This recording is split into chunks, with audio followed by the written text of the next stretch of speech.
There's an old adage in baseball, which I realize is probably not the sport that you expected me to be talking about when you clicked on this video, but I promise we are getting to one of the weirdest things you've ever seen happen on a football pitch. But before we get there, there's an adage in baseball that every time you go to the diamond, you see something you've never seen before. And I'll be honest, as somebody that had to work in minor league baseball for years, it's usually true. There's always some little weird thing that happens before that you've just absolutely never seen before, and you have to figure out some way to score and whatever. I'm not going to explain baseball. It's too late at night, and the game is, honestly, it is boring. Don't worry. I'm not trying to make some sort of compelling argument in the opposite direction. It can be fun sometimes, but the same cannot be said for football or soccer. Okay, look, you love the game, right? But every time you go to the field, you're not necessarily going to see something new. Particularly, I mean, maybe if it's Sunday League, you're a little more likely to see something new. But I swear, if you buy tickets to a Manchester City game, you're going to see the exact same thing 19 times in the Premier League. Basically, you're going to get the exact right, one little dribble move, maybe a spectacular goal here or there, a moment of magic. But by and large, you are not reliably going to see something that you have not seen every day. If you just go to the pitch, if you go to the ground. This you probably have never seen before. Okay, this came across my feed, and I knew I was going to have to talk about it because as somebody that prides myself as being obsessive about the sport, like I didn't actually know what the decision was in this case. So you try to decide what is actually the right call in this situation. So this is a match between Flamenco and a team that I'm not going to try to pronounce, but its pronunciation is right here. Criciúma. I'm sure that Brazilians all over the planet that watch this video, or Portuguese speakers in general, just had a stroke hearing me say that, but that's the other team here, and that is the team that is defending in this case, the ones with the absolute abomination of a kit going on here. And here's just the 25 seconds. So the ball's rolled in, and you'll notice that there is a second ball in the box here. Watch closely. The defender has played the second ball into Everton's path, the player being named Everton, not the actual club Everton. They're not playing in the Brazilian league. They're not that poor yet. And managed to dislodge it from his path in a way that prevents him from being able to shoot the ball on goal. This is, in short, one of the craziest things I've ever seen happen on the field. Now, I'll leave it to you. What do you believe is the right call in this situation? What's the right call? I mean, that's how I found it. Nico Cancer, who is a pundit, basically, tweeted this out and said, help me out on what the right call is. Like, help me figure out what the actual right call is in this situation. And be honest with yourself. Do you actually know? Because I didn't know. Because the first time that I saw this play, right, and this is going to give you a hint, the wrong answer, my assumption was there's a second ball on the field. Play should have been blown dead immediately. And the fact that play wasn't blown dead immediately doesn't preclude a player from being able to utilize, like, basically the play just should be blown dead. We're going to get a drop ball on the edge of the area for Flamenco, and we're just going to play on. That is my initial reaction. And it is a failure from the refereeing team. I don't know what the linesman's looking at. Maybe he's looking off in the distance. Maybe he's been distracted by Carnival. I don't know. But he's not paying attention to the fact that there was a ball literally on the field. Now, apparently, according to this article from TalkSport, the ball was thrown onto the field by the fans, which is very interesting here because of what ends up actually happening. If these were fans for the team that I definitely can't pronounce, then they actually ended up doing their team a massive disservice because the call that I thought was probably the right one, and maybe you thought was probably the right one, was not the right one, because instead of blowing the play dead or giving, I don't even know, the referee does something else.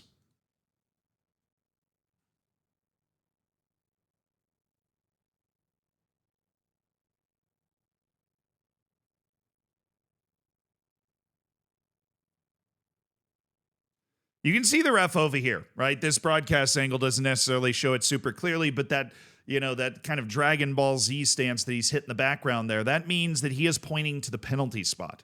He has given a penalty for this particular infraction, which this is not a small deal. This is a 1-1 match in the 86th minute of play, and Barreto is the defender who had this absolutely genius moment here and decided to kick one ball into the other, and that is given as a penalty. Not only a penalty, but a yellow card, and then a yellow card to another one of his teammates for dissent. And I'm going to be straight with you. It is the right call, but it doesn't feel 100% right to me. But according to TalkSport, the rule is a direct free kick is awarded if a player throws an object at the ball, an opponent, or a match official, or makes contact with the ball with a held object. And this other ball that happens to be on the field is considered an object that is just available on the field to be used as some sort of deployable weapon to obstruct somebody on their way towards the goal. As the article says, as Barreto was deemed to kick an object, the second ball into the match ball in the box, that's why a spot kick is given. Now, just a side note, Gabriel Barbosa, he was the guy that ended up scoring the penalty kick to give Flamenco the win. The team with the C, they ended up getting a guy with a second yellow card after this, got a red card, turned into a whole giant fiasco after this incident. But I feel like this is unfair. And I'm going to go back to the one reason that I feel like this is wholly unfair.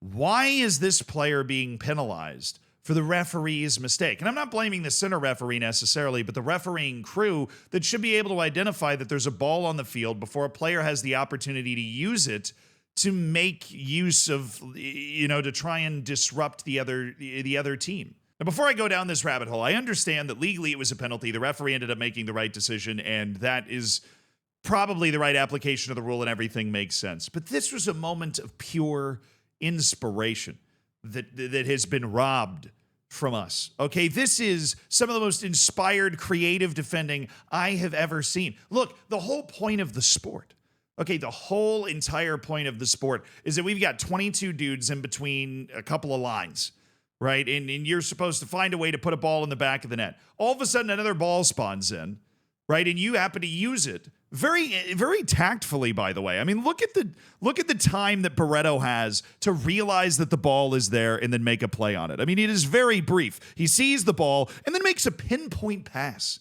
He delivers a razor-sharp pinpoint pass. I mean, granted, from like 3 feet away, but be honest, you wouldn't be able to hit that most of the time. I probably wouldn't be able to hit that most of the time either. At full stride, left-footed, quick turn, right? He's able to hit that in that moment of inspiration and knock the ball away from the other player.